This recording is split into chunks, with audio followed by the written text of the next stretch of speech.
ಬಿಸಿಲಿನ ತಾಪಕ್ಕೆ ಹೆಚ್ಚಾಗ್ತಾ ಇದೆ ಹೆಜ್ಜೇನು ದಾಳಿ.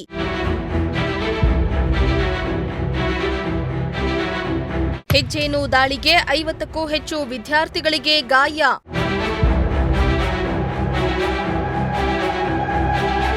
ರಾಜ್ಯದಲ್ಲಿ ದಿನದಿಂದ ದಿನಕ್ಕೆ ಬೇಸಿಗೆ ತಾಪಮಾನ ಹೆಚ್ಚಾಗ್ತಾ ಇದ್ದು ಆಕಸ್ಮಿಕ ಬೆಂಕಿಗಳ ಜೊತೆಗೆ ಹೆಜ್ಜೇನುಗಳ ಅಟ್ಯಾಕ್ ಹೆಚ್ಚಾಗಿದೆ. ರಾಮನವಮಿಯಂದು ಚಿಕ್ಕಬಳ್ಳಾಪುರದ ರಂಗಸ್ಥಳದಲ್ಲಿ ಭಕ್ತರ ಮೇಲೆ ಹೆಜ್ಜೇನು ದಾಳಿ ನಡೆಸಿದ್ದ ಪ್ರಕರಣ ಮಾಸುವ ಮುನ್ನವೇ ಜಿಲ್ಲೆಯಲ್ಲಿಯೇ ಮತ್ತೊಂದು ಹೆಜ್ಜೇನು ದಾಳಿ ನಡೆದಿರುವ ಘಟನೆ ನಡೆದಿದೆ. ಚಿಕ್ಕಬಳ್ಳಾಪುರ ಜಿಲ್ಲೆ ಚಿಂತಾಮಣಿ ಪಾಲಿಟೆಕ್ನಿಕ್ ಕಾಲೇಜು ಆವರಣದಲ್ಲಿ ಹೆಜ್ಜೇನು ದಾಳಿ ಮಾಡಿದ್ದು 50ಕ್ಕೂ ಹೆಚ್ಚು ವಿದ್ಯಾರ್ಥಿಗಳು ಹಾಗೂ 2 ಉಪನ್ಯಾಸಕರ ಮೇಲೆ ಹೆಜ್ಜೇನು ಅಟ್ಯಾಕ್ ಮಾಡಿವೆ.